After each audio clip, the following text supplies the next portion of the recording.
quelle vitesse que nous allons, tant l'actualité est pleine avec les événements. Et bien sûr, celui d'Oussama Ben Laden, rahmatullah alayh, en est un. D'abord, il a été tué, selon cette version, et on accepte cette version officielle, mais il aurait mieux, si c'était pas intentionnel, il aurait mieux fait qu'il soit jugé. Parce qu'on dit terrorisme, on dit aussi les tours jumelles et d'autres événements qui ont marqué sa personnalité, mais on ne nous dit pas pourquoi. Pourquoi cette personne qui a été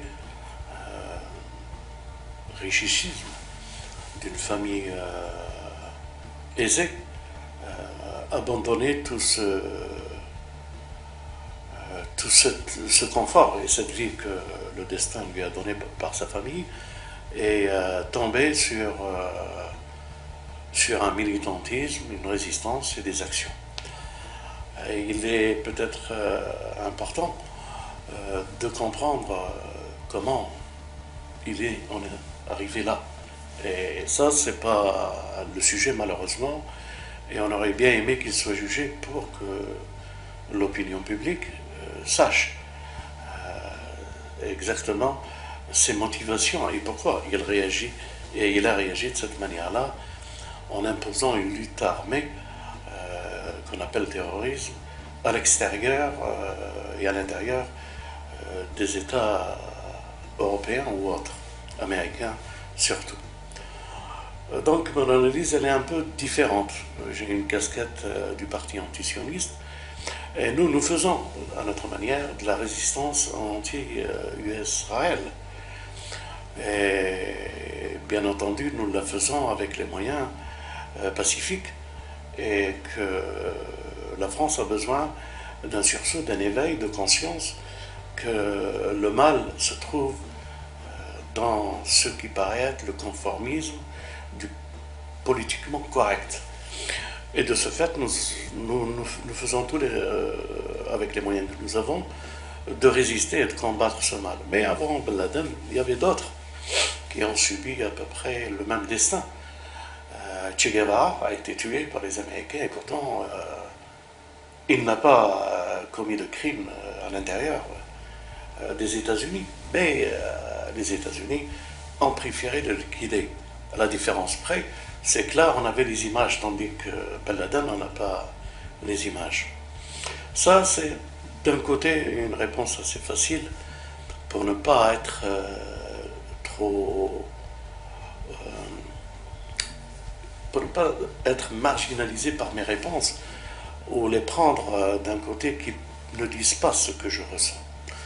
Enfin, en tant que musulman, d'abord mes condoléances à sa famille, à ses amis, à ceux qui l'ont soutenu, à ceux qui croient qu'il faut libérer les terres des pays arabes et des pays musulmans du joug de l'US et d'Israël. Donc, je présente mes condoléances, comme aussi je présente mes condoléances aux personnes innocentes qui ont été tuées sur les tours du World Trade Center. C'est une histoire bizarre, mais qui demande réflexion, parce que le monde bouge et on dirait que le programme d'arrêter et de tuer Ben Laden nous fait rentrer dans une nouvelle ère. Ce qui est le plus surprenant, c'est que les États-Unis disent, et certains pays européens, dont ici la France, que justice a été faite. Imaginez que justice soit faite. Ça veut dire que font les États-Unis et la France et l'OTAN en Afghanistan. Parce qu'ils sont partis pour soi-disant Ben Laden. Effectivement. Et aujourd'hui, Ben Laden n'existe plus. Alors, que font-ils en Afghanistan? Deuxième chose, si justice a été faite, Guantanamo, pourquoi existe-t-elle encore? Donc, il y a dans certaines déclarations qui ne sont pas conformes à un principe de justice égale. Et il y a toujours une justice de vitesse.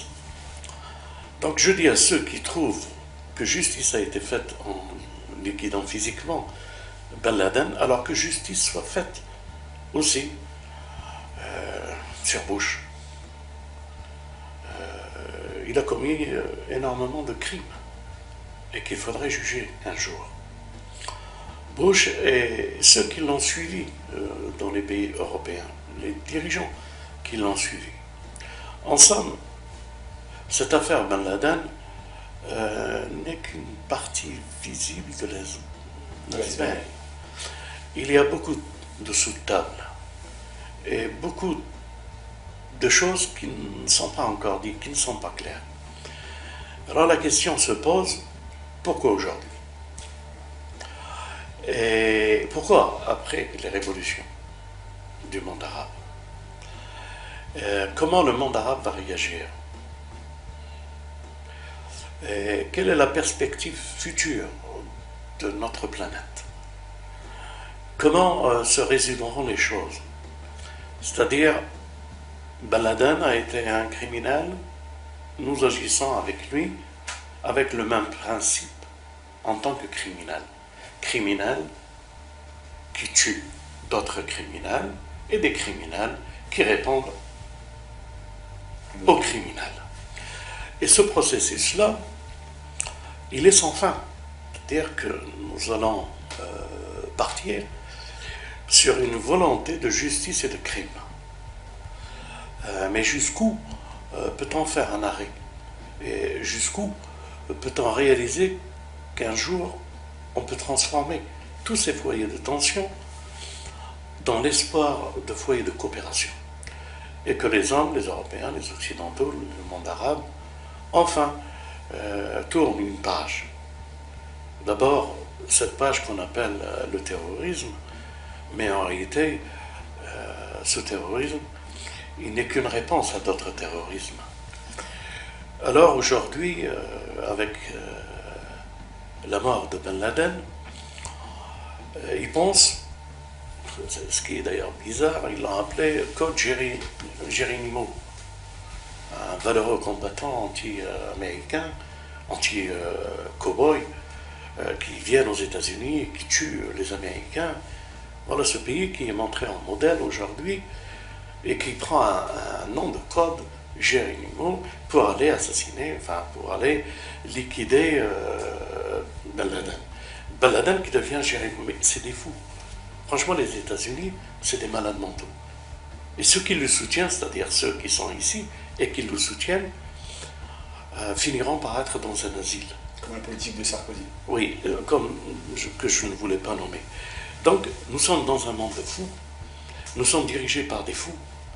La société est fou. Et plus le mensonge est grand, plus il le gobe. Alors nous, qui voyons les choses à travers une autre vision, on a du mal à pouvoir expliquer une vérité. Parce que le mensonge a pris le dessus.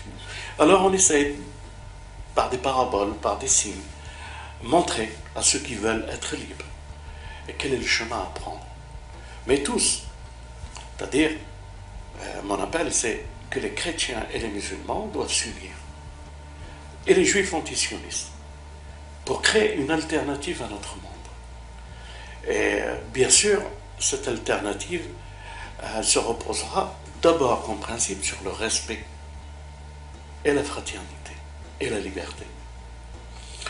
Donc, aujourd'hui, je commence par dire d'abord aux musulmans, en tant que musulmans et en tant que responsable du parti antisioniste, protégez les chrétiens qui sont sur les territoires du monde arabe. Protégez-les. Faites un signe de fraternité, démontrez-le.